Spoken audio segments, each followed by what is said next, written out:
Como ya oyeron, yo vengo de aquí del Instituto de Física, la Ciudad de México. Pues a ver si algún día nos vienen a visitar. Estamos al sur de la ciudad, exactamente enfrente del Metro Ciudad Universitaria, ¿no? Entonces este es el campus. Y antes de empezar, me gustaría darle las gracias a, pues hemos estado trabajando en este tema de materiales bidimensionales. Aquí no está toda la gente, pero bueno, de alguna de las cosas que voy a hablar eh, en particular, y me gustaría agradecerles a ellos, porque ellos, muchos son mis estudiantes de doctorado, etcétera, con los que hemos trabajado mucho. Inclusive Saúl Herrera, que está haciendo mi doctorado, está haciendo el doctorado ahorita, él viene de la Universidad de Nuevo León, es un muy, muy buen estudiante y ha estado trabajando en estos temas. Elías Andrade, que viene de Baja California, Pedro, que viene de Guerrero, de la Sierra de Guerrero, en fin, Abdiel, que viene de Chiapas. Tenemos colaboraciones con Baja California, con, con la Universidad de Chiapas, con el CIMBESTAB Mérida, etcétera. Entonces, pues aquí más o menos este es un mapa de la geografía de con quién colaboramos en México. Entonces, bueno, el plan de mi presentación es, voy a hablar de los materiales bidimensionales, cómo fueron descubiertos, por qué son importantes, aplicaciones en general. Entonces, pues un poco una visión general y luego voy a hablar de heteroestructuras, que es hacia donde está yendo, digamos, parte de la física más importante en este momento, y también un poquito sobre superconductividad en estos materiales, que es, digamos, el tema, uno de los temas más importantes de investigación en este momento. Y un poquito les voy a hablar de lo que hemos estado haciendo nosotros, sobre grafeno, materiales bidimensionales deformados, propiedades electrónicas y ópticas, que es lo que hacemos nosotros. Y bueno, antes de empezar me gustaría hacer una reflexión de por qué los materiales bidimensionales, inclusive han habido varios premios Nobel referente a ellos. Entonces me gustaría hacer una reflexión muy rápida acerca de por qué son tan importantes en la física, ¿no? Desde un punto de vista, digamos, fundamental. Y una de las razones tiene que ver con el hecho de cómo entendemos las transiciones de fase. Normalmente, hablando de sistemas complejos, bueno, los sistemas complejos en realidad están formados por muchos elementos interactuantes que dan lugar a propiedades emergentes. El ejemplo más típico es, vamos a poner el agua, ¿no? Tenemos moléculas, estas moléculas de H2O interaccionan entre ellos mediante potenciales, pero eso, dependiendo de las condiciones externas de presión y temperatura, pues pueden dar lugar a comportamientos colectivos que son muy diferentes. Por ejemplo, en este caso podemos ver esta foto de que en la Tierra la vida es posible justamente porque las condiciones de presión y temperatura son tales que estamos cerca del punto triple del agua, entonces puede coexistir una fase sólida, una fase líquida, que es el agua, y podemos tener nubes, ¿no? Que es vapor de agua. Y eso simplemente es mediante un parámetro de control, que puede ser la temperatura y la presión. Y entonces, generalmente a bajas temperaturas, pues tenemos un sólido, luego podemos tener un líquido, un gas a muy altas temperaturas, podemos tener un plasma, y a temperatura cero también podemos tener lo que se le llaman fases cuánticas, que no voy a hablar mucho de ello hoy, pero bueno, ese es un punto de vista de que, como ustedes saben, y eso se traduce en que si nosotros ponemos las condiciones externas de presión y temperatura, pues entonces existen varios, pueden existir bajo diferentes condiciones, tenemos que pueden aparecer diferentes fases. Entonces, por ejemplo, si estamos a una atmósfera, pues sabemos que a 0 grados centígrados, pues se pasa del hielo al agua, y a 100 grados tenemos la ebullición, pero si desde luego nos subimos a una montaña, la presión baja y entonces estas condiciones cambian, y esto está resumido en este diagrama de fase que nos dice las condiciones externas y cuáles va a ser la organización o esas propiedades emergentes que vemos. En este caso, la diferencia, por ejemplo, en un sólido y las fases fluidas, que es el gas y el líquido, es la resistencia a los esfuerzos de corte, ¿no? Es decir, en esto fluyen, tienen la propiedad de fluir, mientras que en el sólido no. Entonces, es una propiedad emergente mecánica que surge de esas interacciones entre moléculas. Y bueno, y esto, el paradigma, digamos, de las transiciones de fase, por lo menos hasta fines del siglo XX, era el hecho de que las transiciones de fase ocurren porque se rompen simetrías. Entonces, si ustedes piensan, por ejemplo, en un gas, se fijan en un tanque lleno de gas, pues las moléculas visitan todos los puntos del espacio. En cambio, en un sólido, las moléculas toman una posición de equilibrio, una posición, y entonces ya no todos los puntos del espacio son equivalentes, porque los átomos escogen una posición. A mí me gusta poner una analogía deportiva, de si ustedes toman un campo de básquetbol, pues lo que van a ver que donde se paren, en cualquier punto de la cancha donde se paren, van a ver que eventualmente van a pasar jugadores. En cambio, en el béisbol, si ustedes se van aquí al jardín central, muy, muy lejos, pues es difícil que vean un jugador o que caiga una pelota. Entonces aquí no todos los puntos son equivalentes de la cancha, ¿no? Van a haber más jugadores, digamos, en esta área, inclusive está de otro color, y eso es un rompimiento de simetría. Y esa es la manera en la cual se habían entendido todas las transiciones de fase hasta fines del siglo XX. Y de hecho, entonces existía un teorema, antes de, bueno, todavía existe ese teorema, de hecho, que es el que los sistemas, digamos, uno puede demostrar que los sistemas no pueden romper simetrías continuas a temperatura finita en dimensiones menores o iguales a 2. ¿Y eso qué significa? Bueno, soy muy sofisticado, pero es muy sencillo de entender. Si ustedes piensan que lo que hace la temperatura es provocar vibraciones, y esas vibraciones pues van a generar desorden, y ese desorden se puede propagar. Y lo que sucede en una y dos dimensiones es que según este teorema, si intentamos poner los átomos en una fase ordenada, en este caso pongo un ejemplo con fichas de dominó, si pensamos en que existe una pequeña fluctuación térmica, resulta que este desorden, perdón, puede romper todo el orden. Y entonces los sistemas no pueden presentar transiciones de fase en una o dos dimensiones, es decir, no pueden existir fases desordenadas. En pocas palabras, el desorden es demasiado fuerte en una y dos dimensiones. Entonces, en este ejemplo, si tiramos una ficha de dominó, pues el desorden se va propagando hasta infinito. Entonces, muy susceptible a las fluctuaciones térmicas. Y una de las consecuencias de este teorema es que, bueno, existía entonces la predicción de que no podían existir superconductores en dos dimensiones, no podían existir cristales en dos dimensiones, no podía haber ferromagnetismo en dos dimensiones, no podían existir superfluidos en dos dimensiones, etc. Este teorema se le llama el teorema de Mermin-Wagner. Y era un teorema, bueno, es un teorema, todavía existe, ¿no? Sin embargo, esto lo pongo para que se den cuenta que a veces los juegos dimensionales nos permiten hacer cosas que se ven diferentes según las dimensiones donde lo veamos. Entonces, de hecho, en 2016, Kosterlitz, Thouless y Haldane mostraron que en realidad sí pueden existir sistemas ordenados en dos dimensiones, pero de hecho no rompen ninguna simetría. De hecho, lo que sucede es que el orden es de otro tipo, es un orden que se le conoce como topológico, entonces existen transiciones de fase que son topológicas.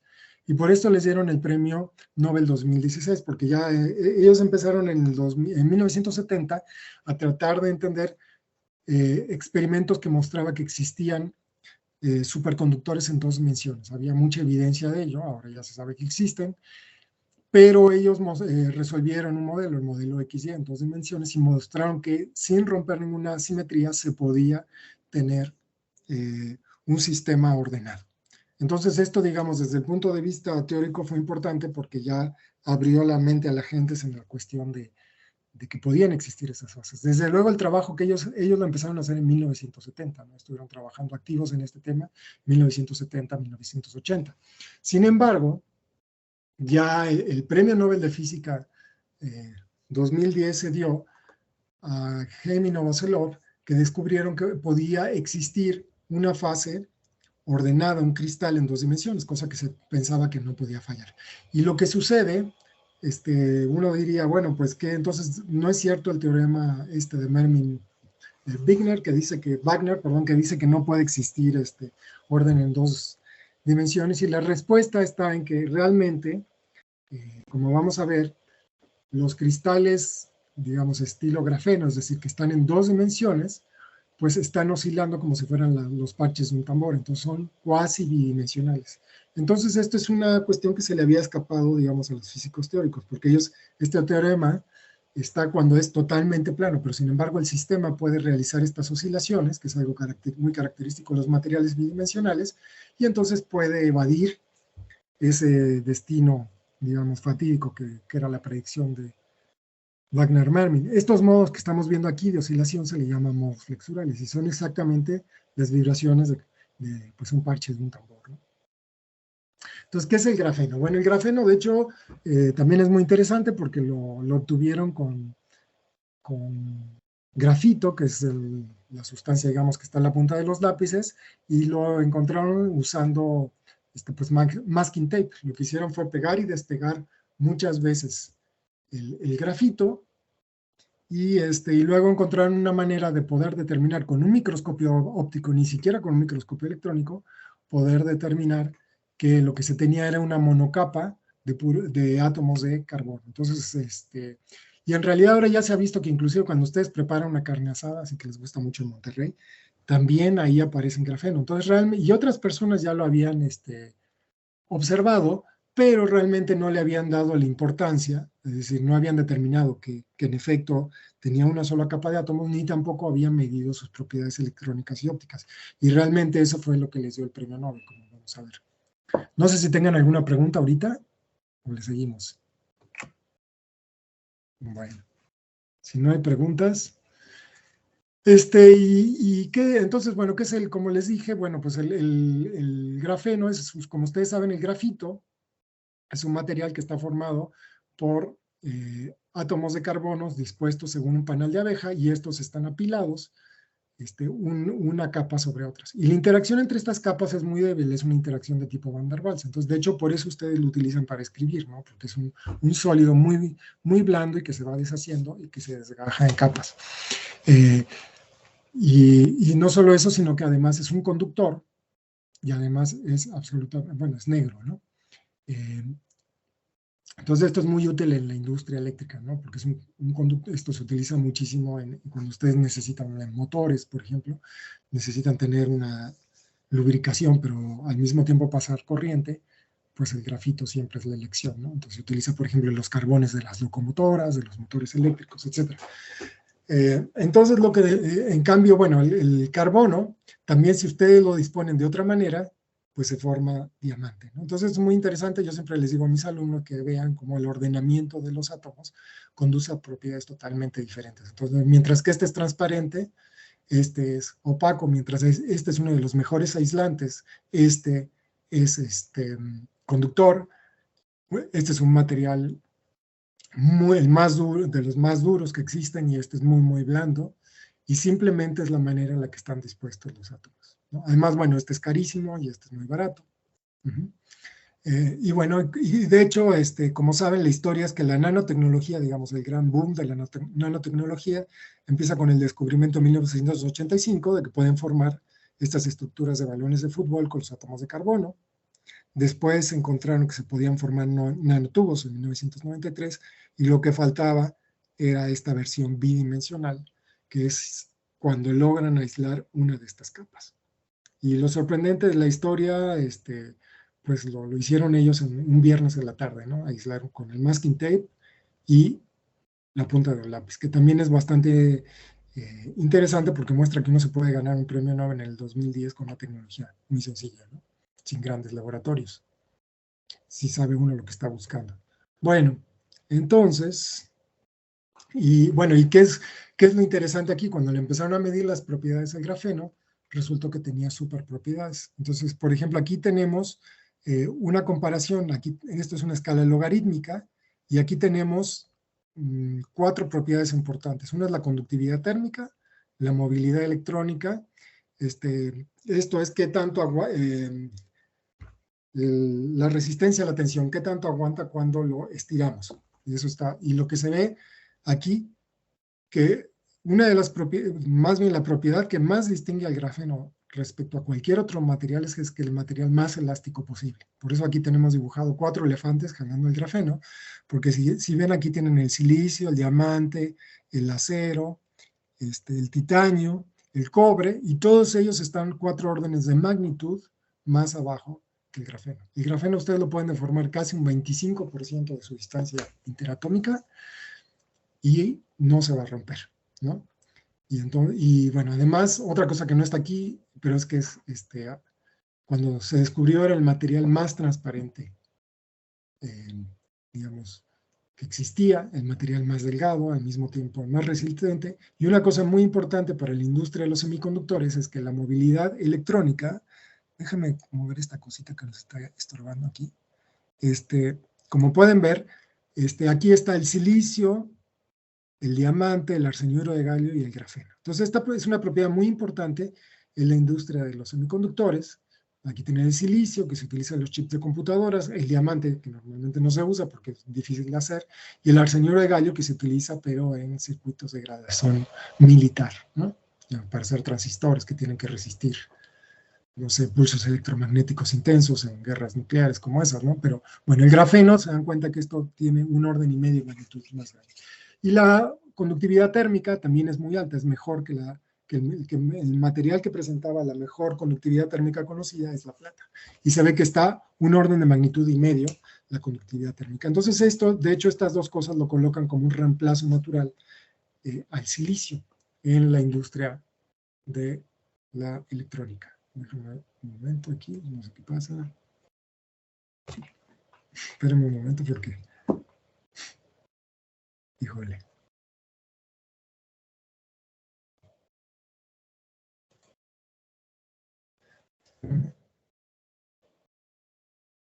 ¿Me oyen? Sí, doctor, sí se escucha. ¿Me oyen? Sí, ambas cosas. ¿Sí me oyen? Sí, sí. Ah, ok, bueno, entonces ya pasó. Algo estaba pasando, se bloqueó de repente la máquina.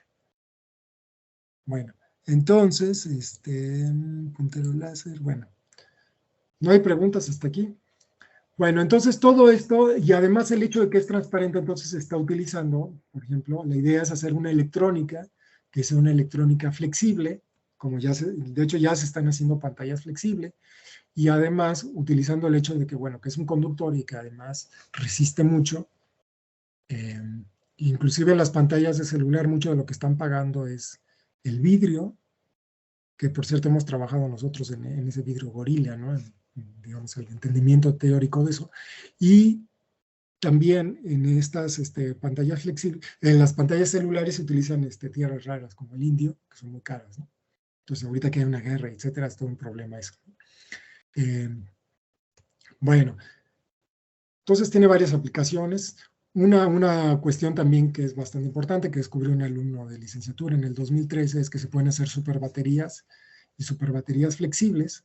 Como saben, uno de los impedimentos para tener coches eléctricos o coches híbridos y que sean baratos es que las baterías son de litio. El litio, por una parte, puede ser explosivo, es caro, hay poco litio. Bueno, ya han oído toda la historia del litio en México en este momento. Supongo que lo saben muy bien. Pero bueno, se han buscado opciones y además, bueno, está el problema del cómo se desechan las baterías, ¿no? Que no sean baterías tóxicas y que sean amigables con el medio ambiente. Ahora, como estamos hablando aquí de un material orgánico, pues el carbono es un material muy, muy amigable. Y de hecho, bueno, lo que descubrieron es que se podían hacer supercapacitores con óxido de grafeno, tratando un disco compacto, grabando pistas, utilizando un electrolito. Y estos supercapacitores son baterías además de carga muy rápido, como suceden con los flash de las cámaras. Entonces, por un lado, combinan una carga muy rápida, es decir, la idea es que puedan ustedes cargar, no sé, la pila de su celular en 5 o 10 minutos, que les dura una semana la carga, ¿no? Entonces, ahorita todavía no llega a la densidad. Hay un parámetro que les mide la densidad de energía que puedan tener. Todavía no llega a las baterías de litio, pero hay mucho dinero en esto, ¿no? Inclusive Tesla ha dado mucho dinero y en realidad esto se hace en la Facultad de Ciencias. Inclusive hay videos en YouTube que les dice cómo hacer esto. Y bueno, lo que les decía de la tecnología de silicio, lo que está pasando aquí, esta es la famosísima ley de Moore, que les dice que cada 18 meses se duplica el número de transistores que pueden meter en un área dada, pero en la actualidad ya se llegó al límite de lo que se puede hacer con la tecnología de silicio. Por eso ahora están haciendo tantas máquinas con muchos núcleos. Pero la idea es tratar de hacer y el problema es que se calienta mucho. El problema es cómo remover el calor. Entonces, al parecer, los circuitos con grafeno son mucho más estables desde el punto de vista térmico, etc. Y eso es muy interesante porque también lleva una idea del sueño de Arthur C. Clarke, que si ustedes ven la tabla periódica, él había hecho la observación, este escritor de ciencia ficción, por ahí en 1950, dijo que si ustedes ven la tabla periódica, generalmente los elementos que están en la misma columna pues tienen propiedades químicas muy parecidas. Entonces él hablaba de que se tiene un mundo, del mundo de, digamos, la inteligencia del silicio, que son las computadoras, pero está las computadoras de carbono, que son, que son los cerebros. Entonces él hablaba de que en el futuro va a haber una simbiosis entre ellos dos, formando lo que él le llamó el cyborg, ¿no? Entonces que es como una especie de computación de carbono con silicio, ¿no? Y de hecho ahí hay gente que ya está haciendo neuronas con grafeno, ¿no? Este artículo es muy reciente, del 2020, sinapsis de grafeno. Otra cuestión interesante es que como el grafeno es un material, es carbono, pues además es biocompatible. Entonces, por ejemplo, se han hecho crecer neuronas sobre sustratos de silicio. Y de hecho uno de los, o probablemente el proyecto más grande europeo de ciencia es lo que le llaman la bandera del grafeno, que es 1 billón de euros, que combina varios institutos y varios países de Europa, y ellos han hecho este mapa, que ya estamos llegando aquí. Esto empezó, es más o menos cómo se ha ido desarrollando la investigación en este tema. Por un lado, lo primero que se hizo fue cómo desarrollar técnicas de producción a gran escala sin defectos, ¿no? Que es lo que se necesita, cómo hacer nanoalambres, cómo hacer tintas, cómo hacer interfaces, cómo doparlo, cómo hacer superestructuras, la pregunta de si es tóxico o no es tóxico. Y después, más o menos, después empezaron a construir transistores, válvulas de spin, displays flexibles, y ahora lo que se está trabajando más es en la integración de sistemas flexibles. La integración en sistemas, no hacer chips de computador, etc. Entonces, la visión es hacer una electrónica más rápida, más barata y más flexible. Tratar problemas de cómo guardar energía y cómo convertirla, que sea eficiente, que tenga un costo efectivo, que sea sustentable y renovable. Y también, como les platicaba, de salud, ¿no? Entonces, si ustedes ven, por ejemplo, en el 2018, yo les recomiendo que entren a la página, siempre ponen ahí en la página de este proyecto Graphene Flagship, siempre ponen qué es lo que se ha hecho. Entonces, por ejemplo, las baterías súper flexibles, antenas para las redes de 5G, celdas de combustible, el timón de cola de algunos aviones de Airbus se está haciendo también con un tratamiento de grafeno, polímeros retardantes de fuego, compuestos de polímeros, se está utilizando en llantas de coche, inclusive se han hecho carreteras con grafeno. Otra aplicación es para audífonos, parece que es una de las mejores aplicaciones, es los audífonos y bocinas. Las bocinas son demasiado caras todavía, pero los audífonos son muy, muy buenos porque tienen muy poca inercia, entonces reproducen el audio de una manera que no se puede obtener de otra manera. En fin, en automóviles, etcétera. En 2019, bueno, también una cosa muy importante que hemos trabajado y que es importante para México es la purificación, ¿no? El tratamiento de aguas. Entonces, así como un resumen importante de esto, entonces tienen todo aquí el grafeno y pueden tener sensores, electrónica, energía, filtración de agua, catálisis, tintas, tratamientos de superficie, biología, etcétera, ¿no? Bueno, y desde luego esto, lo importante es que una vez que se rompió el paradigma de que no podían existir materiales bidimensionales, la gente empezó a buscar otros materiales y ha encontrado muchos, ¿no? Por ejemplo, uno es el fosforeno, donde ustedes tienen, el fósforo puede aparecer en varias fases, pero bueno, una de ellas es esta, y entonces pueden exfoliar, y entonces este material, aunque no es totalmente bidimensional, es casi bidimensional. Lo interesante de este material es que es un material, la estructura de bandas presenta una brecha energética directa, entonces es muy eficiente en procesos ópticos, electroópticos, y además tiene una brecha que es similar al silicio. Entonces este es todavía mejor que el grafeno para hacer, digamos, electrónica, ¿no? Y otro ejemplo es el siliceno, que es que pasa cuando toman el silicio, le quitan el membrana de campa, bueno, pueden formar este tipo de estructuras. Y otros materiales, voy a tomar un poquito de café. Otro material que es muy, muy importantes, son estos materiales, son cuando ustedes combinan un calcogenuro, que está en el grupo 6, lo mezclan con un metal de transición y les da este tipo de estructuras que son cuasi bidimensionales. Pero con estos materiales se han visto que casi pueden formar lo que se les dé la gana de estado sólido. Pueden hacer semiconductores, ferromagnéticos, materiales no magnéticos, metales, etc. Entonces, mediante combinaciones pueden formar todos estos materiales, se han hecho transistores, etc. Y otra familia importante son los maxenos, que son carburos y nitriuros metálicos. Y bueno, y por ejemplo, cómo son las técnicas más modernas para formar estos materiales bidimensionales? Hay varios, ¿no? Uno es ponerlos en líquidos, y estos en líquidos pues hay un intercalamiento entre capas, y después lo que pueden hacer es agitar, por ejemplo, una sonificación, poniéndole ondas de sonido, y pueden romper y generar varias capas de este estilo. También pueden hacer depositar átomos sobre a partir de un vapor, sobre un sustrato que está a cierta temperatura, y luego lo que se hace es, se caracteriza, ¿no? Para ver que es bidimensional. Una prueba muy rápida es el efecto Raman, que presenta el grafeno unos picos muy característicos, ¿no?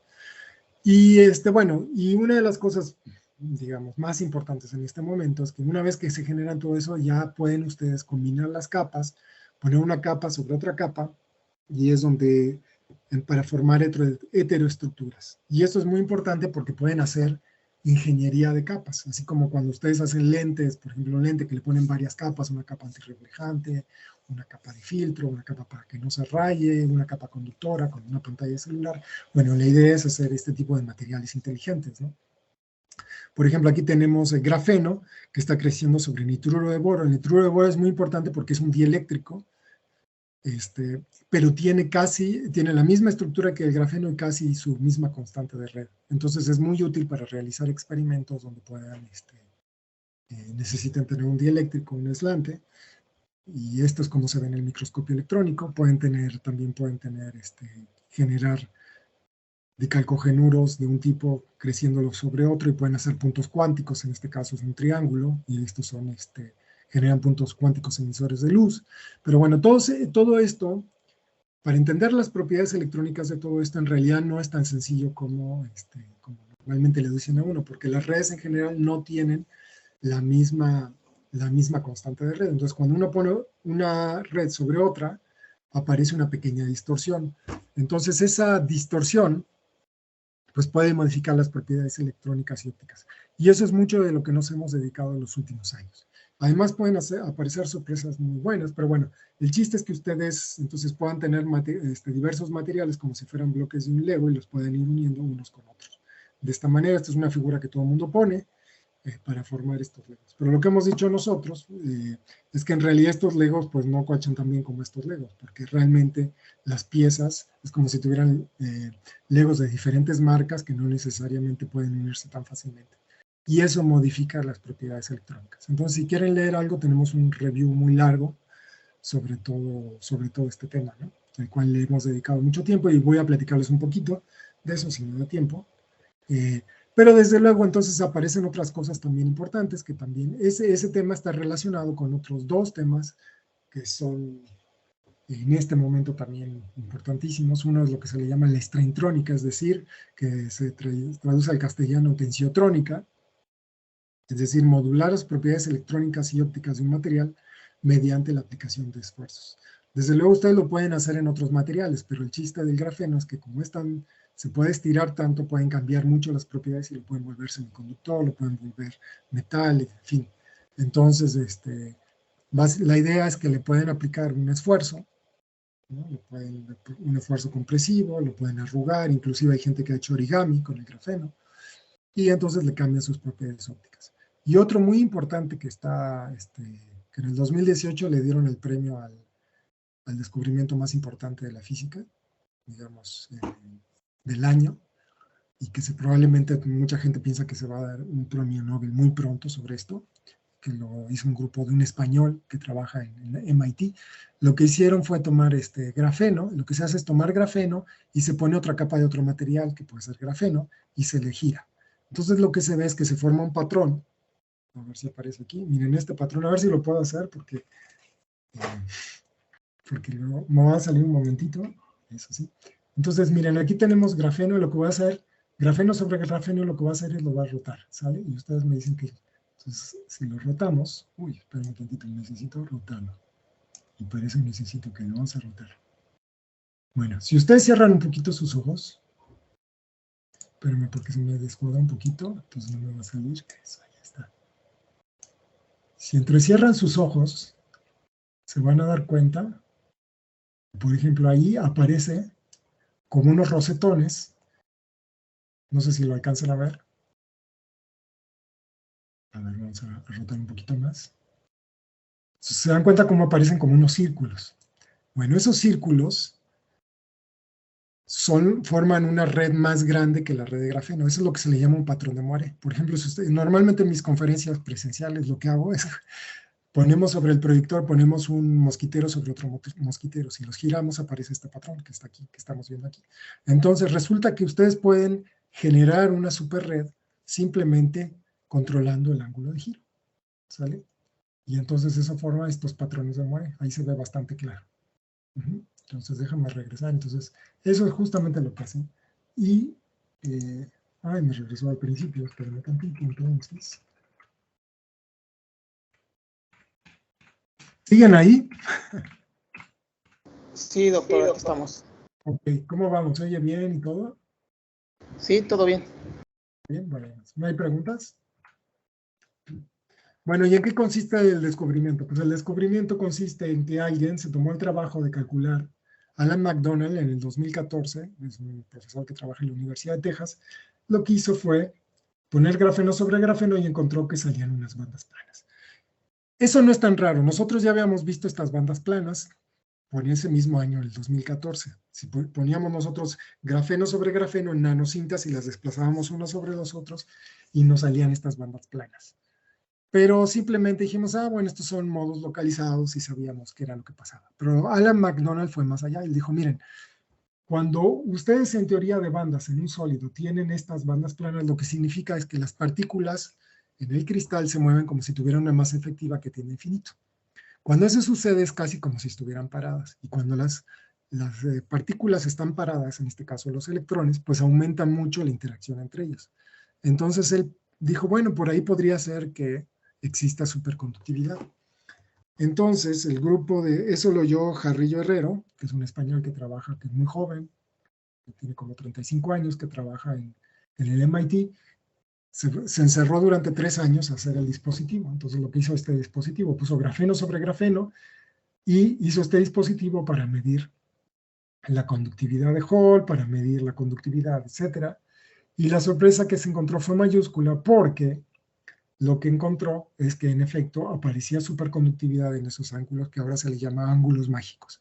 A ciertos ángulos mágicos, digamos, la resistencia se va a cero, como pueden ver. Entonces hay una transición superconductora. Ahora, desde luego, esto ocurre a una temperatura muy baja, 1 grado Kelvin, 2 grados Kelvin. Entonces uno dice, bueno, pues, ¿cuál es lo fantástico? Bueno, lo fantástico de esta historia es que ellos hicieron un diagrama de fase.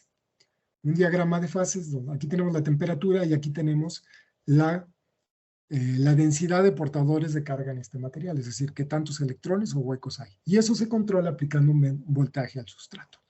Y la sorpresa fue mayúscula porque obtuvieron el mismo diagrama de fases que se obtiene en los superconductores de alta temperatura crítica.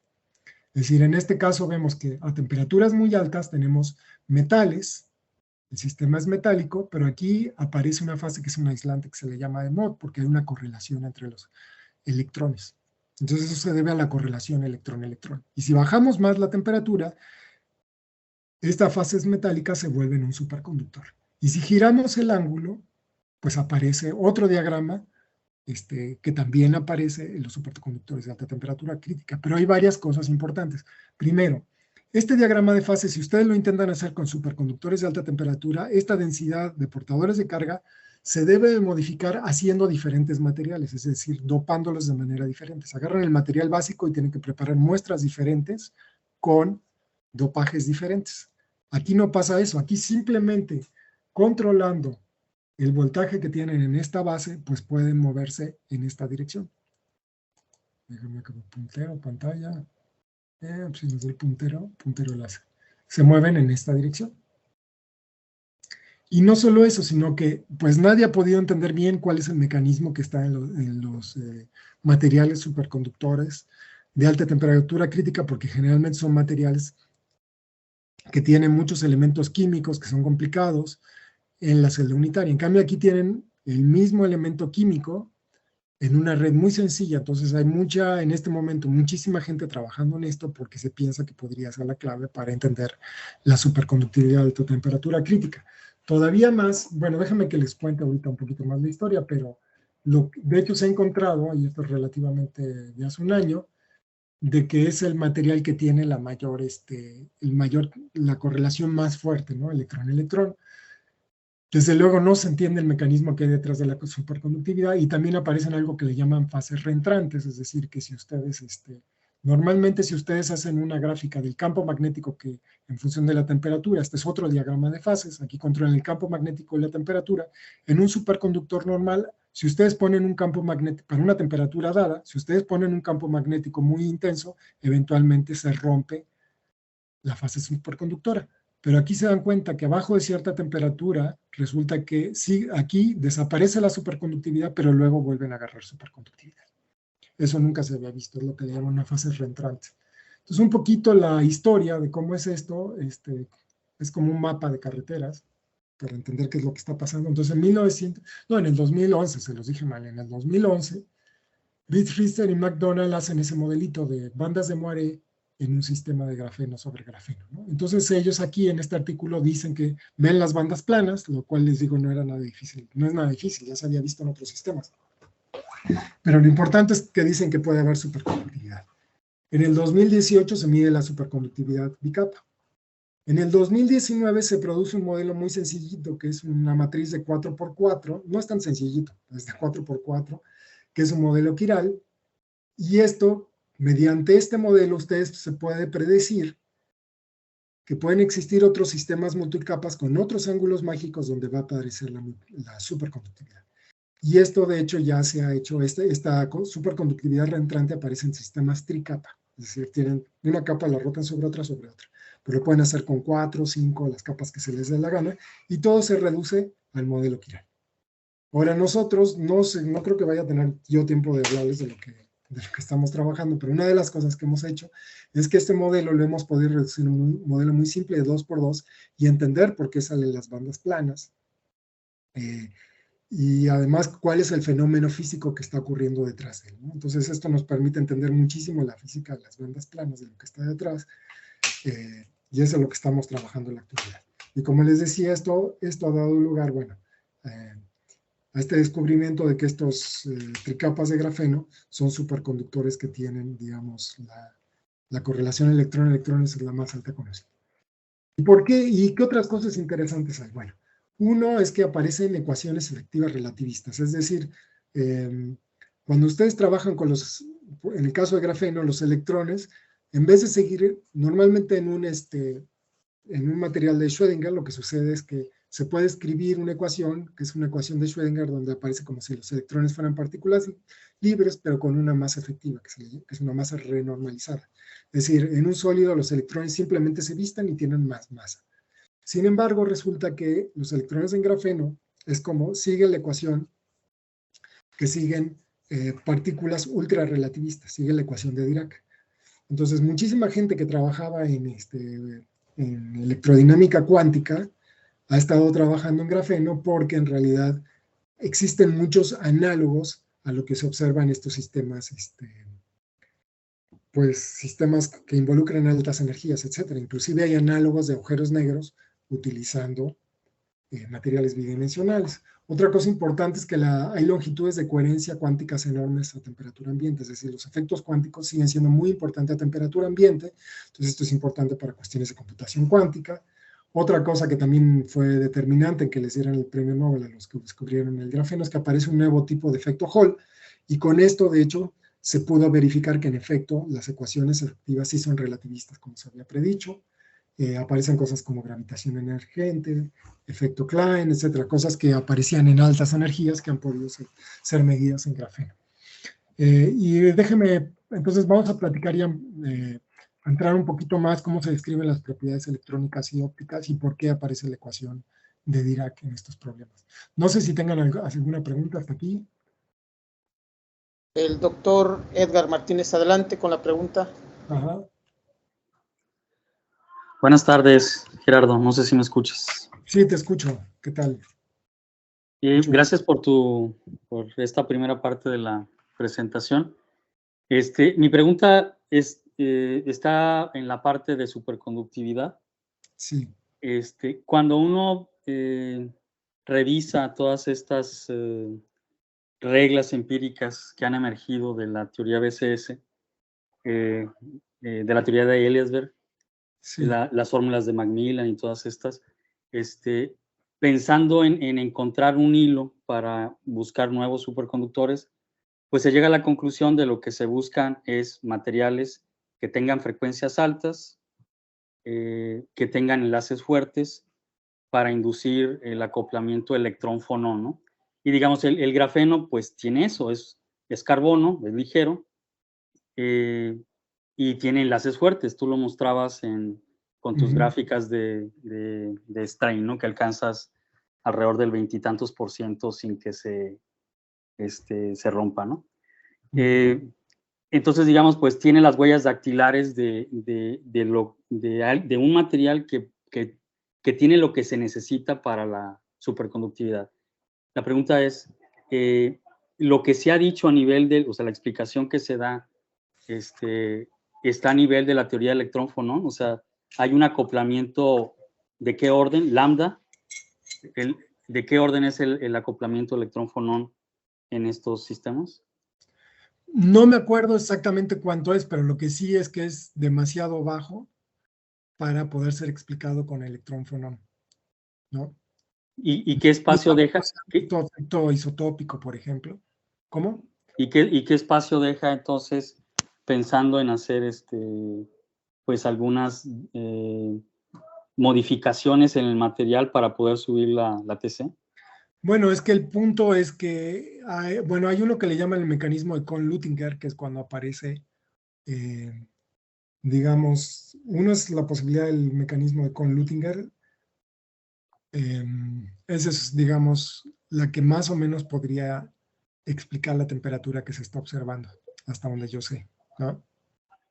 Pero bueno, la gente no está muy convencida que sea electrón-fonón. Okay.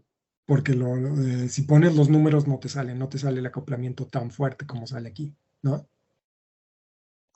¿Y qué espacio deja entonces la modificación de este material para poder subir? O sea, o se queda en ese hallazgo de que tiene superconductividad, aunque sea baja, pero no se va a poder...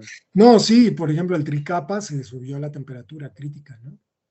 Sí sube y además he encontrado que es el material más fuertemente correlacionado de los, digamos, ese que le llaman, hay un criterio que está aquí, el límite de Pauli, ¿no? Que tiene que ver justamente con qué tan fuerte es este campo, ¿no? Por ejemplo, lo que pasa es que le metes un campo más fuerte y ves que otra vez se vuelven a correlacionar los electrones, ¿no? Entonces esto nunca se había visto y esto se ve como una huella de que en efecto el mecanismo es muy fuerte, ¿no? Pero no, obviamente han habido varias propuestas de cuál es el mecanismo, ¿no? Hay varias, pero en este momento es una moneda que está en el aire, ¿no? Pero no está cerrado, entonces. No, bueno, ahorita hay unas peleas por eso tremendas. Pero bueno, eso es lo que pasó con los mecanismos de los superconductores de alta temperatura crítica, ¿no? Que se descubrieron por ahí de 1986 y todavía no hay un consenso, ¿no? Claro, claro. Inclusive si son materiales brecha tipo S, P, D, etcétera, ¿no? Entonces no. O sea, digamos, la sorpresa es que ese mapa que mostrabas tiene analogía con lo que se ve en los de HackTC, ¿no? Sí, que se ve igual, pero que además no necesitas no necesitas hacer muchos materiales para medir este diagrama de fase, sino que basta con que hagas uno y ya simplemente mediante control de voltajes puedes medir este diagrama. Y que además es un sistema mucho más sencillo, desde el punto de vista de la descripción teórica, ¿no? Ok, gracias. Ahorita, sí. Gracias, doctor. Bueno, ahora, ¿dónde aparece, por qué aparece la ecuación de Dirac? Bueno, es muy sencilla de hacerla, la ecuación de Dirac.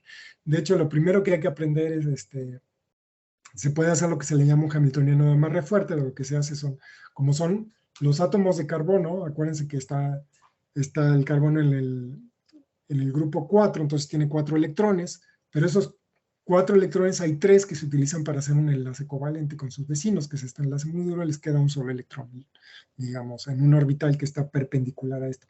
Entonces ese orbital, lo que tienen es un orbital donde tienen un electrón, ¿ok? Entonces ese estado está semilleno, ya no a la mitad.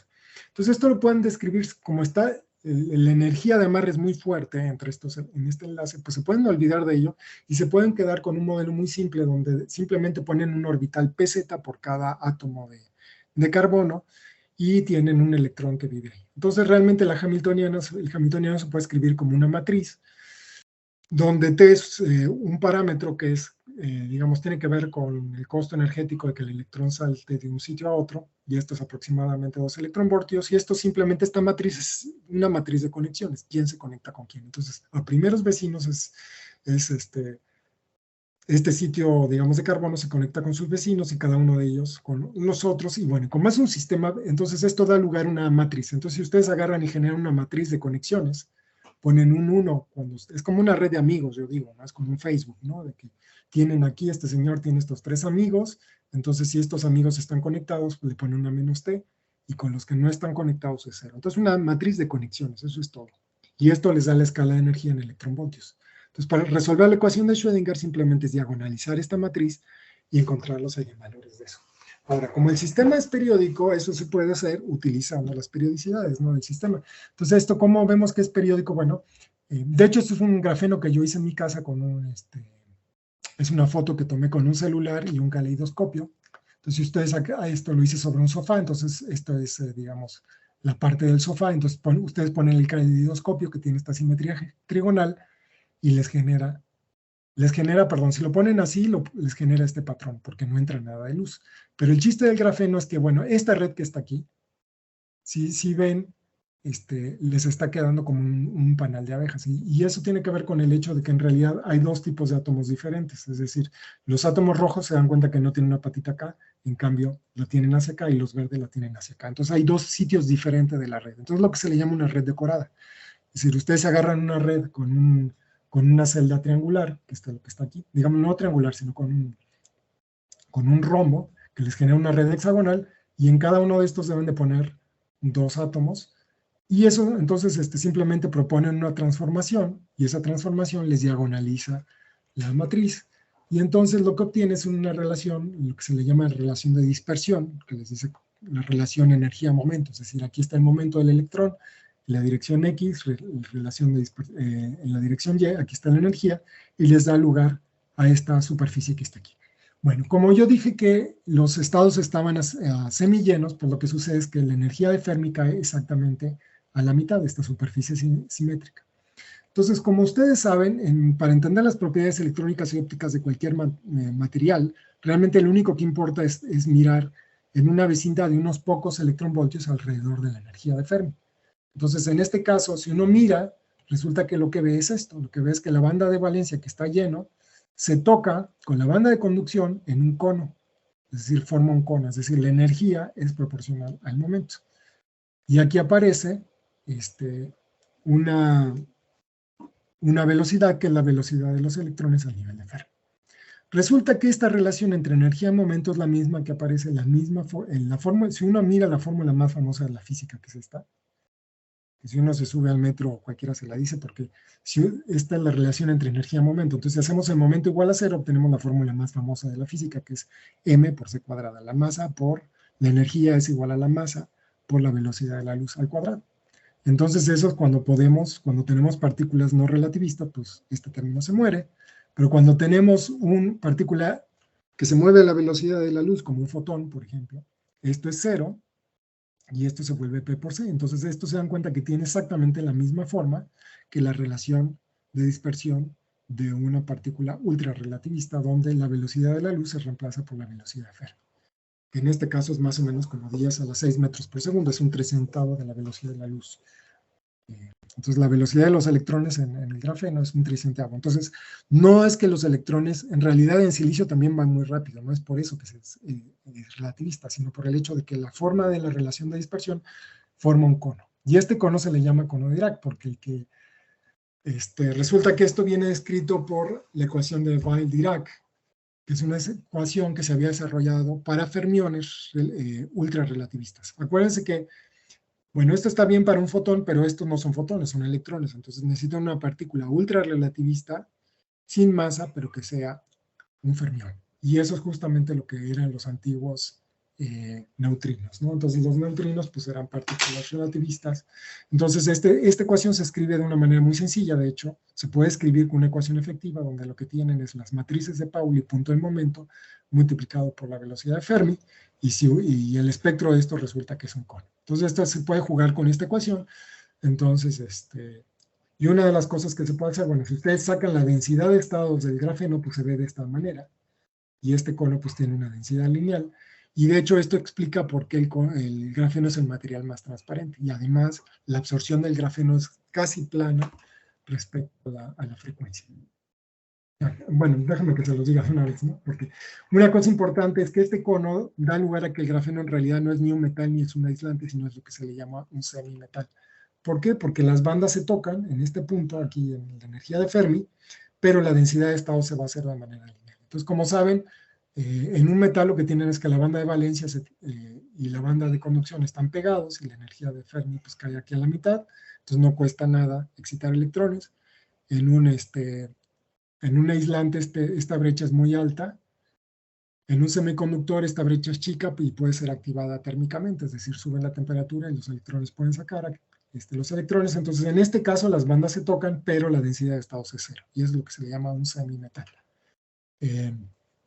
Pero bueno, se puede hacer, por ejemplo, ustedes se pueden agarrar esto y hacer un cálculo perturbativo, así como los que se hacen en mecánica cuántica elemental, de, por ejemplo, ver la absorción del grafeno óptica. Entonces, ustedes simplemente ponen le ponen un fotón y ven cuánto, digamos, la absorción para ir de un estado más o menos, y se obtiene que la transmitancia del grafeno, en función de la frecuencia de la luz incidente, pues si ustedes, este es como se ve casi plano, y este es el cálculo teórico utilizando la ecuación de Dirac, ¿no? Y esto es lo que sucede cuando ustedes le ponen más capas, pues va disminuyendo la transmitancia de manera lineal. Y esto viene dado por esta constante fina, que es E cuadrada, que depende de E cuadrada H barra C, ¿no? De hecho es pi por la constante fina. Entonces es una manera también de estimar la constante fina bastante simpática. Entonces, bueno, ¿qué hemos hecho en el IFUNAM ya para cerrar la conferencia? Pues miren, nosotros empezamos a estudiar en el 2004 los efectos de desorden, porque como es un semimetal, la gente decía, bueno, vamos a hacer electrónica, pero la cuestión está en cómo hacer algo que se pareciera al silicio. Entonces empezamos a trabajar en cómo volverlo un semiconductor, ¿no? Luego empezamos a estudiar los efectos de ondas electromagnéticas, demostramos que, por ejemplo, se abre una brecha energética cuando ustedes le ponen luz, es decir, pero para eso necesitan usar métodos que no son como estos, que son métodos basados en teoría de Fouquet. Normalmente cuando ustedes hacen teoría de perturbaciones en este estilo, no respetan la periodicidad del campo externo. Entonces esto requiere un chorro de técnicas muy, que nosotros cuando empezamos a hacer esto pensamos que esas técnicas, dijimos, no, esto ya se da a conocer desde hace 50 años, pero realmente esto está empezando a tener muchísima importancia, ¿no? Además porque existe una conexión con modos topológicos, ¿no? También hemos trabajado en modos flexurales como impactan en la conducción, hemos trabajado en analambres, hemos trabajado diferentes materiales, y bueno, lo que hemos hecho más los últimos años es la ingeniería de formaciones. Resulta que cuando ustedes, por ejemplo, ¿cómo lo hemos hecho? Por ejemplo, una de las cosas más sencillas que hicimos en el 2007, pero bueno, como en esa época pues estaba empezando todo esto, era muy sencillo hacerlo más elemental, ¿no? Entonces, por ejemplo, consideramos qué pasa cuando tenemos grafeno y le hacemos incidir luz o radiación de microondas, que puede ser vertical o inclinada, y lo que hicimos fue justamente resolver la ecuación de Dirac. Dijimos, bueno, ¿cómo se le mete este campo externo? Pues simplemente con el acoplamiento mínimo. Nos agarramos la ecuación de Dirac y sustituimos el momento, lo sustituimos por el momento más el potencial vectorial, que es algo que hacen en cualquier curso elemental, pero ahora van a tener una ecuación dependiente de tiempo, ¿no? Y además esta es una ecuación vectorial. Y una cuestión muy interesante que salió, bueno, es que aparece una brecha energética y un comportamiento fuertemente no lineal, es decir, nos salió que el grafeno es como una especie de rectificador de ondas electromagnéticas. Otra cosa importante, que también hemos trabajado mucho, es que cuando ustedes le aplican una deformación al grafeno, esa deformación puede verse como si introdujeran un campo electromagnético. Entonces, realmente ustedes pueden trabajar, pueden hacer electromagnetismo y hacer una analogía con la deformación, o pueden hacer una deformación y hacer una analogía con el electromagnetismo, pero lo interesante de esto es que las deformaciones en grafeno producen campos que se les llaman pseudomagnéticos, porque no son campos reales, digamos, pero producen el mismo efecto, pero son muchísimo más altos que los campos reales magnéticos. Entonces pueden tener efectos que normalmente no pueden ver en esos sistemas, que aquí sí pueden ver, ¿no? Ya no les voy a hablar de esto. Otra cosa que hemos estudiado también es, bueno, también podemos estudiar ondas acústicas en grafeno. ¿Cómo? Pues lo vemos simplemente como si fueran ondas pseudoelectromagnéticas, ¿no? Que se propagan. ¿Ok? Y en muchos de estos problemas lo que hemos obtenido es que los conos de Dirac se visten, es decir, aparecen nuevas condiciones debidas a estas ondas externas y entonces aparecen, por ejemplo, cosas como enfocamiento debido a estas ondas de sonido, etc. En fin, bueno, entonces yo creo que lo vamos a dejar para pasar a la sección de preguntas. Bueno, se han podido medir muchísimas cosas, pero entonces bueno, en la conclusión en realidad no les hablé yo de fases topológicas, pero muy poquito, muy brevemente, pero lo que les dije es que las fases topológicas realmente abrieron el camino para que la gente empezara a buscar estos materiales bidimensionales, y como ven en este momento hay una verdadera revolución en esta cuestión, ¿no? Es decir, y hay realmente mucho trabajo por hacer, sobre todo en estos nuevos materiales y en estas heteroestructuras, en superconductividad, etc. Bueno, pues muchas gracias por su atención. Entonces, si quieren, vamos a la sesión de preguntas. Gracias, doctor, por su presentación. Abrimos la sección de preguntas. Si alguien quiere hacer una pregunta, comentario, pueden levantar la mano.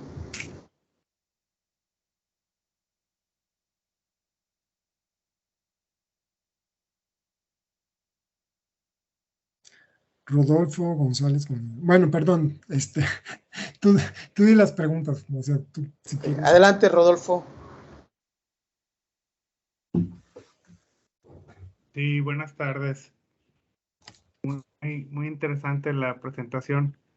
Yo tengo varias preguntas de varios conceptos que desconozco. No sé si me los pudiera aclarar. Ajá. Bueno, a ver si puedo. No sé, digo, a ver si lo sé. No, son de las que mencionó. Uno primero es la movilidad electrónica. ¿A qué se refiere ese concepto de movilidad electrónica? Bueno, movilidad electrónica es como un parámetro que se utiliza para ver qué tantos portadores de carga hay y cuál es la velocidad, ¿no?, que tiene. ¿Ok? Es como te puede dar una idea de qué tanta corriente puede generar un material, ¿no? Entonces, si es un semiconductor, por ejemplo, lo quieres para aplicaciones de un transistor de silicio, pues la movilidad electrónica pues tiene que tener ciertos valores. Entonces, por ejemplo, la movilidad electrónica pues puede cambiar con la temperatura, ¿no? Porque la velocidad puede cambiar con la temperatura, etcétera. Entonces, ese es un concepto que combina esos parámetros, ¿no? Te da pues simplemente una idea de la densidad de portadores de carga y la velocidad que tiene. Ajá. Es muy sencillo. Es que, por ejemplo, en grafeno puedes tener muy pocas cargas, pero que tengan mucha velocidad. Y eso puede tener el mismo efecto que tener muchas cargas con poca velocidad. Entonces, todo eso se resume en ese parámetro. Sí. Otra duda que tengo por ahí es, en la superconductividad, ¿Cuál es la temperatura crítica? ¿O a qué se refiere con esa temperatura crítica? ¿Cuál viene siendo? Bueno, yo realmente no entré a tanto detalle, porque ahí sí. Sucede lo siguiente, mira, ¿no? Un conductor normal, pues si mucha de la energía pues se disipa en forma de calor, ¿no? Entonces, como el 30% de toda la energía del mundo se disipa en los cables, ¿no? En forma de calor. Y eso es porque los electrones van chocando. Y cuando chocan, disipan energía y se calientan. Pero resulta que casi tú te agarras casi el metal que quieras. Si lo enfrías lo suficiente, llega un momento donde la resistencia se va, hay una transición de fase y la resistencia se vuelve cero. No sé si has visto tú esas fotos donde se ve que tienes tienes un magneto y tienes levitando un material superconductor. Sí. Bueno, ese es un superconductor porque no deja penetrar el campo magnético externo, se le llama efecto Meissner. Pero otra de las cosas que le pasa es que la resistencia es cero. Entonces tú le puedes hacer pasar una corriente y no se está calentando. Inclusive puedes dejar una corriente y se puede quedar 1.000.000 de años ahí la corriente sin que decaiga, ¿no? Entonces, ¿por qué hay tanto interés en eso? Bueno, pues porque es como el santo grial de la energía, porque si tú logras generar cables que no disipen energía, entonces pues te vas a ahorrar muchísima energía, ¿no? Entonces, desde luego, entonces hay una carrera histórica, desde que se descubrió, digamos, la superconductividad, en cómo subir la temperatura, y eso sucede a una temperatura que se llama temperatura crítica, en la cual cae la resistencia C, ¿no? Ok. Gracias. Por ahí,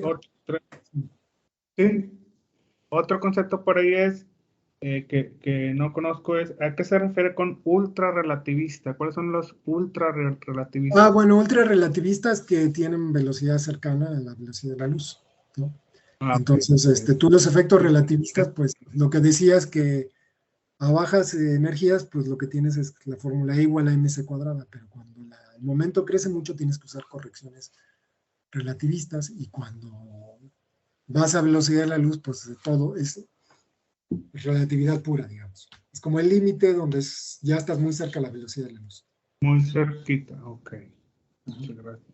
Y bueno, otra cosa que por ahí no me quedó muy clara es, entendí que cuando se detectaban estas bandas planas del grafeno, esas bandas planas representaban partículas como electrones que no se movían y que su masa tendía a ser muy grande. Ajá. No, o sea, ¿es así? ¿El electrón no se mueve Bueno, no me... digo, en cuántica el electrón no puede dejarse de mover, tiene que estar moviendo siempre. Ajá. Pero digamos, su masa efectiva es como si fuera muy, muy pesado. Es como si fuera muy, muy pesado, pues su velocidad es baja.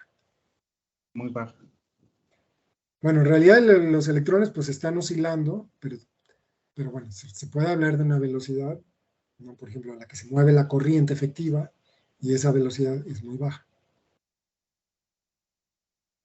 Muchas gracias. Sí, es que no me quedan claros esos conceptos. Y una cuestión por ahí también dijo que de las aplicaciones que tienen estos materiales, una era de que se formaron unas neuronas. Esas neuronas, vi la imagen y pues parecían una neurona como No, es una que esas neurona. neuronas son neuronas que crecen sobre grafeno. El sustrato es Ok, grafeno y esas neuronas crecieron sobre el grafeno, o sea, se integran el grafeno. ok. ¿Y qué aplicación tienen esas Bueno, neuronas? pues la más inmediata es hacer una prótesis, ¿no? Es Ah, como una ok. especie de nervio que lo conecta, o sea, tienes, no sé, perdiste una mano y entonces pues puedes conectar la terminal del nervio con el grafeno y entonces hacer una interfaz integrada, ¿no? Una prótesis integrada. Ah, muy bien, muchas gracias. Bueno, ya como última pregunta, estos giros que se hacen de grados mágicos para el grafeno, se descubrieron primero eh, simulando las estructuras o fue todo experimental. Ahí como, No, fue simulando las estructuras, fue un modelo teórico como este de Dirac. Se puso un modelo de Dirac y lo que haces lo rotas con una matriz y le pones otra arriba. Y resuelves las ecuaciones y te sale eso. Ok. ¿Y ya se ha hecho también experimentalmente o no? Sí, bueno, ese es lo que el señor que hizo en el 2018 es lo que hizo. Y muy probablemente me le den el premio Nobel de Física por eso. O sea, lo que hizo en 2018 es grafeno sobre grafeno, lo rotó, hicieron muchísimas muestras y midieron eso. Ahora se ha logrado ya controlar el ángulo de giro de manera continua. Lo que se hace como que se hace un grabado y se le pone el grafeno como si fuera el sartén de un mango y se le empuja con un microscopio de fuerza atómica y se le hace girar una sobre la otra y así se controla el ángulo. Por eso se llama Straintronics, ¿no? No, perdón, se llama Twistronic, Girotronic. Pues puedes controlar las propiedades ópticas, eléctricas, haciendo girar una capa sobre la otra.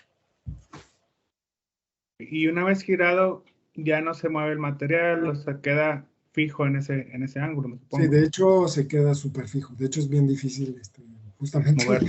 parte del chiste del premio Nobel mucho va a ser por eso, por haberlo hecho, porque tuvieron que hacer miles de muestras y ensayo y error, porque no tenían una técnica para hacerlo. Y se te pega y luego es súper difícil. Ok, muchísimas gracias. De nada. ¿Alguien más? Me parece que el doctor Edgar había levantado la mano. Adelante, doctor.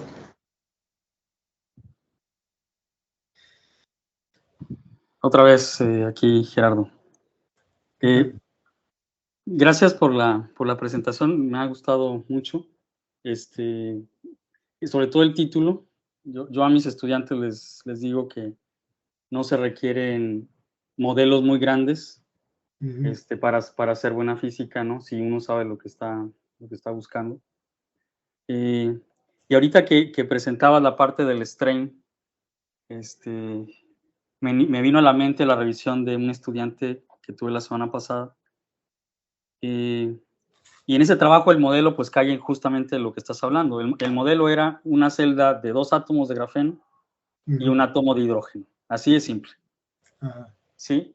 Y lo que están estudiando pues es básicamente extendieron la supercelda para hacer estudios de deformación y ver cómo se puede modular el magnetismo en estos sistemas, ¿no?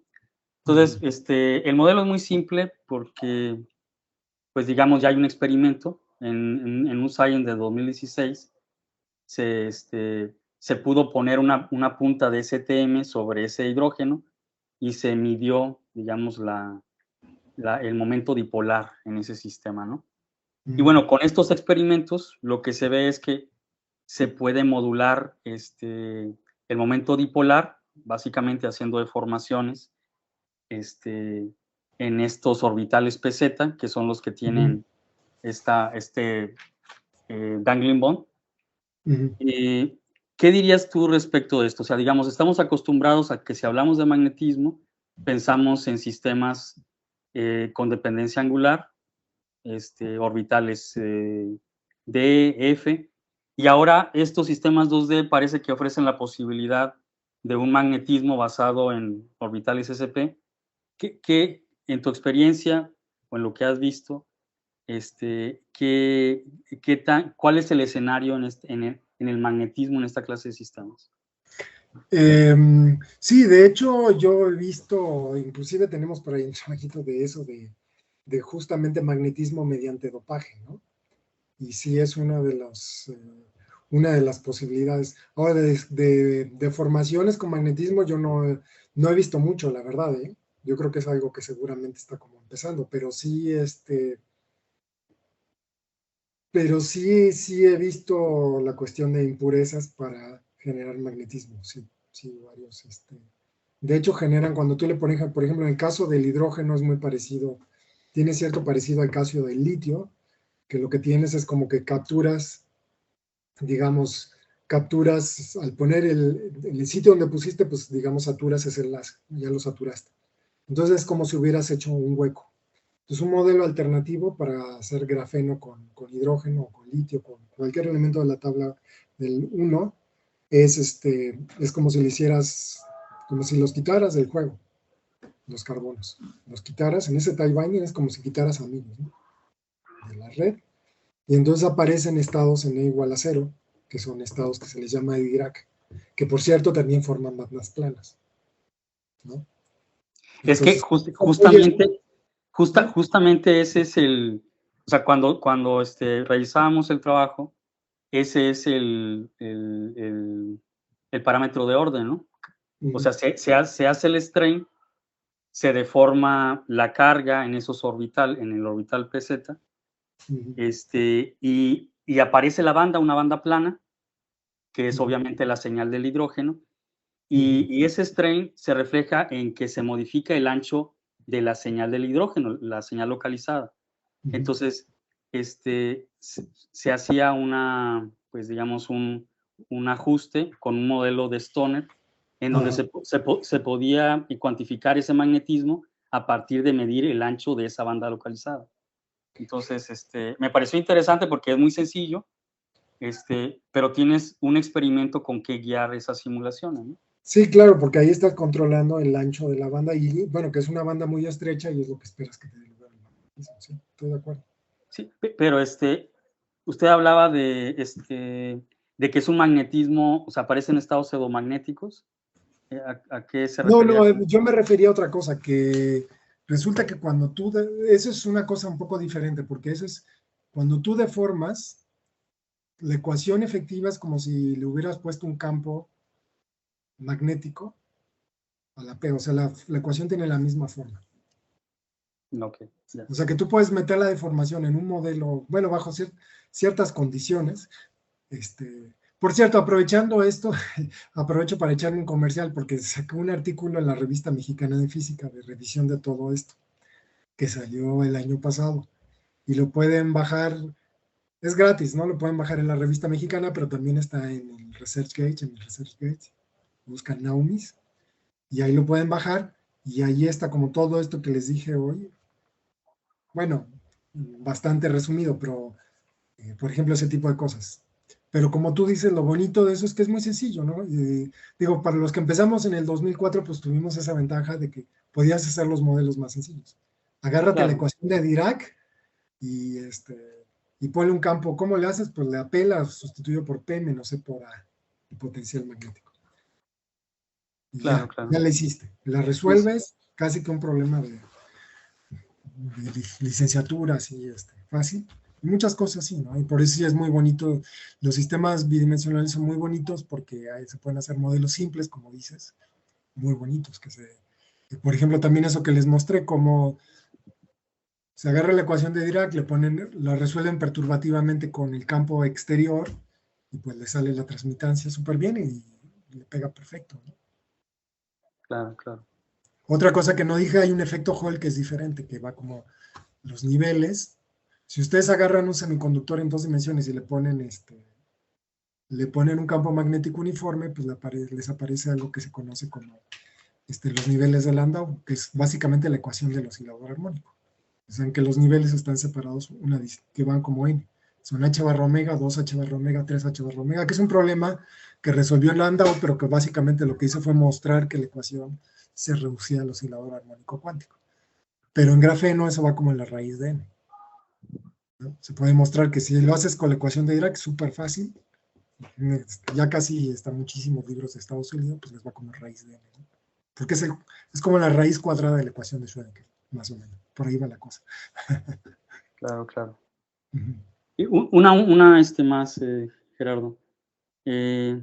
Digamos, casi todos los que hacemos DFT ahora, pues, pues empezamos con tie binding, ¿no? Y digamos, yo creo que, y eso es importante decirlo ahora a los estudiantes, para entender DFT, es muy importante estos modelos, estos toy models, porque pones todas las interacciones uno a uno y te permite entender, ¿no? Pero digamos, pues digamos algo que no tenía tie binding y por eso pues se movió mucha gente a DFT, es la parte de la correlación y el intercambio. Ya se hacen aproximaciones en tie binding para incluir el efecto de correlación e intercambio. Sí, se puede. Sí, de hecho tenemos un trabajo sobre eso, cómo meter ese tipo de cosas. ¿no? Ahora, yo te diría que el tie-binding sí es muy importante, por ejemplo, en el strain, en los modelos de strain con DFT, o sea, la gente hace DFT con strain, y grafeno tiene su chiste porque pues tienes que ver el cono de Dirac, y el cono de Dirac pues contiene una singularidad, ¿no?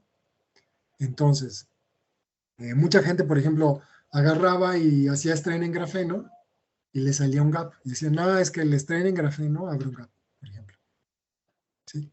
Pero realmente lo que pasaba es que como ese punto, ese cono de Dirac es un punto, y en un sistema finito es casi imposible, bueno, no imposible, pongamos, pero es complicado sacarlo, no es fácil. Entonces, con strain hay muchos trabajos que están mal, ¿no? Entonces, si lo haces con time binding, te ayuda mucho a determinar qué es lo que vas a ver, ¿no?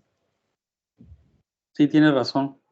Tienes razón. Cuando nosotros hacíamos eso, aparecía ahí algo anómalo justamente en el punto de Dirac, ¿no? Además, hay otra anomalía. Si tú piensas, en el punto de Dirac por un lado, tienes la discontinuidad de la distribución de Fermi-Dirac, que a bajas temperaturas es como Sí, esta. sí, sí. Estás en Y el... además tienes una discontinuidad de la derivada de la relación de dispersión. E inclusive tú puedes demostrar usando modelos, ¿no? De que tenemos ahí unos trabajos de eso que depende de los límites, ¿no? No es lo mismo hacer tenderse a cero y luego hacer tender, mover el dopaje químico o hacerlo al revés, etcétera, te dan conductividades diferentes, ¿no? O sea, te dan resultados diferentes. Y eso en DFT no es, o sea, hay que tener mucho cuidado porque si no tienes un poquito idea de qué es lo que está pasando ahí, te puede llegar o sea, hay varios trabajos, te digo, de DFT con strain que están mal, porque dicen que hay un gap, pero realmente el sampleo que ellos hacen es malo y la red no les da como para ver pues un punto que es una cosa, una relación de dispersión muy empinada, por ejemplo. Claro. Gracias, Gerardo. No, al contrario. Gracias. ¿Alguien más tiene alguna pregunta para el doctor Gerardo?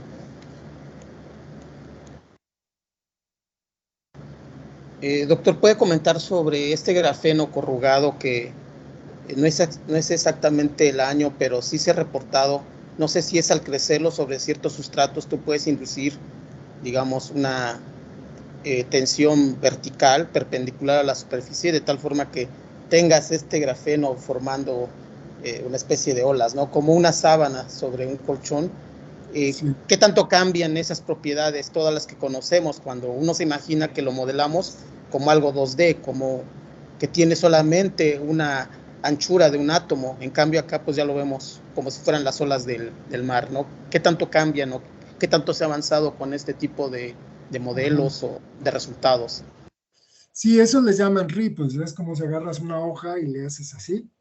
Y no es que, no, digamos, pues sí, es como una hoja que le haces así, la vas arrugando, así, digamos, ¿no?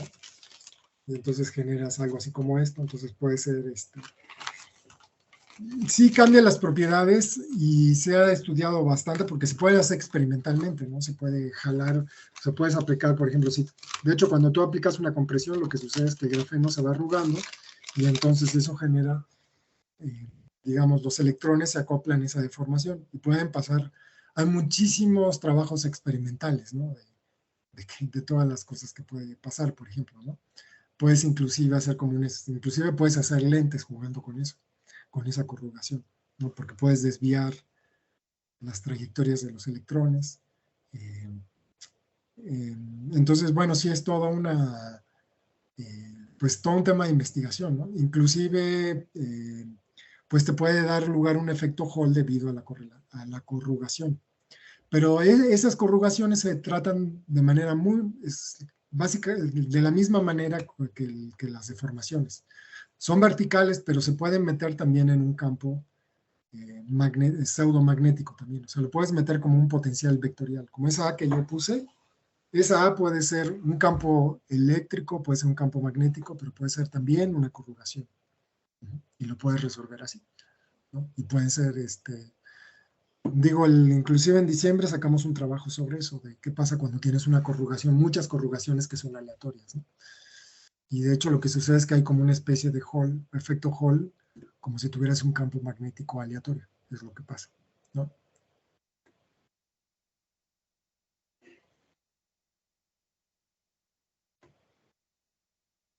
Sí, le comento porque me parece haber leído que esperaban que estas muestras pues, presentaran propiedades magnéticas por el simple hecho de haberse corrugado y entre otras cosas, pues sus propiedades catalíticas deberían ser distintas.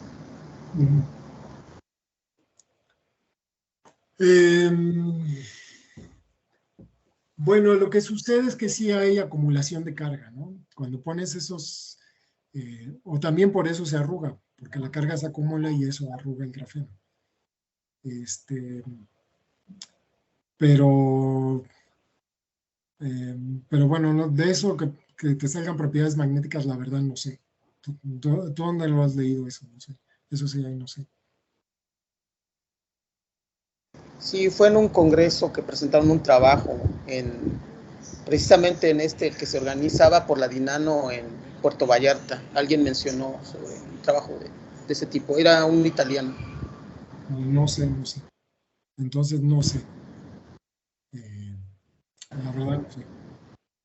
Sí, su trabajo era puramente experimental, pero sí se veía interesante. Por ahí debo tener el artículo por si después le interesa, se lo puedo enviar. Si me lo puedes mandar, sí, para echarle un ojo. Sí. Ok, muy bien. Sí, muchas gracias. Sí. Doctor Edgar, ¿tenía otra pregunta, comentario? No, la escala, Gerardo, de estos ripplings es del orden de las micras, ¿no?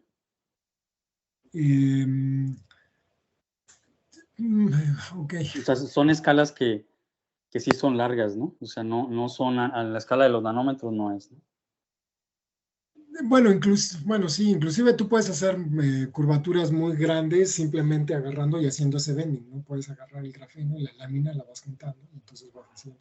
Inclusive puedes agarrar nanotubos y romperlos y generar corrugaciones de ese modo, ¿no? Así como grafenos deformados. Sí, y sí puede ser muy grande, sí, es cierto. Y de hecho, dependiendo qué tan grande es, digamos, es el tipo de ecuación que vas a utilizar para describirlo, por cierto. Porque si esto que estoy diciendo de la A efectiva es siempre que la curvatura no sea muy, muy grande, pero si es muy, muy alta la escala, pues entonces sí, ¿no? Una cosa que sí me gustaría decirles, bueno, ya que me hicieron la pregunta, que esas corrugaciones producen densidades de estado anómalas, ¿no? Es decir, que van como leyes de potencias y producen multifractalidad de las funciones de onda también, eso sí se ha medido, ¿no? Es Sí, decir, es una conducción multifractal. O sea, lo no es que, ajá. lo que me parece increíble es que estamos cumpliendo 18 años de este material y siguen apareciendo cosas, ¿no? O sea, somos afortunados porque nos ha tocado ver pues, miles de trabajos en congresos, artículos publicados y no para, ¿no? No termina. Sigue siendo muy vigente el material, ¿no? Aunque ahorita que dijiste 18 años ya me asustaste. Dije, ay, ¿por Pues qué sí. llevo tantos años? En el Me pasaron 2004, demasiado rápido ya. 2004 fue el descubrimiento, en 2005 empezaron los primeros trabajos en la APS, ya son muchos años. Sí, yo realmente entré en eso porque fui a una PS, me encontré una revista ahí, me la llevé para leer y dije, qué interesante. Y justamente en ese entonces estaba el problema de cómo hacer un gap en grafeno. Y como yo había trabajado unas cositas y sabía que si lo dopaba justamente con elementos del grupo 1, lo que iba a pasar es justamente que se iba a abrir una brecha de movilidad, iba a aparecer un pseudo gap. Y así fue como me metí, pero sí han pasado los años, sí. Pero, ¿Y cómo ha costado trabajo generar ese gap, ¿no? Con todo y que parecía fácil al principio. Pues en realidad sí, porque la gente ha visto que en realidad para aplicaciones de electrónica no era tan bueno el grafeno y se han ido por otras partes, ¿no? Entonces todavía, como dicen, no han encontrado lo que le llaman de killer application. Hasta ahora la killer application parece que son los audífonos de grafeno, que es la que... ¿En válvulas magnéticas no te parece que tenga...? Pero todavía no tiene una aplicación tecnológica ahorita en este momento, ¿no? Digo, en varias cosas sí, por ejemplo, en filtrado de agua, sí. Ya se han utilizado, que ahí hay mucho dinero, ¿no? Los árabes están dando mucho dinero para hacer filtrado de agua, sobre todo para filtrar agua de mar y regar el desierto y poder hacer agricultura. lo cual que para México también es muy importante, para Sonora, Baja California, etcétera, ¿no? Ok. Es un buen tema de investigación para los estudiantes que nos están oyendo. Pero, ¿cuál Sobre es todo para Monterrey, que me estaba diciendo mi alumno que les racionaron el agua. Sí. No muevas ese tema. ¿Cómo? No muevas ese tema, que no nos hemos bañado. Ok, no, es que me estaba contando mi alumno eso. Yo le dije, es que aquí tenemos contingencia atmosférica. Y me dijo, bueno, es que en Monterrey tenemos contingencia de agua. Bueno, entonces, Okay. Gracias, Gerardo. sale. No, muy bien.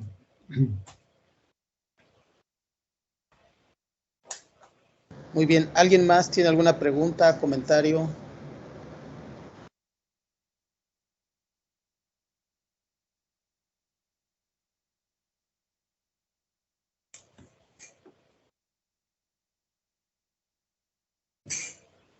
Pues parece que no.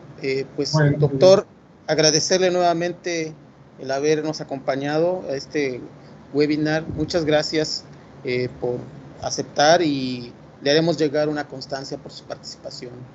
Muchas gracias, perfecto. doctor. Sí, te lo agradecería mucho, porque luego ya ves que nos piden esas cosas. Bueno, gracias a todos por estar aquí y nos vemos la próxima semana. Hasta luego, doctor. Le hago llegar el artículo que le mencioné. Muchísimas gracias. Muchísimas gracias. Hasta luego, Estén muy bien, gracias a entonces. todos. Muchos saludos a todos y gracias. Hasta luego.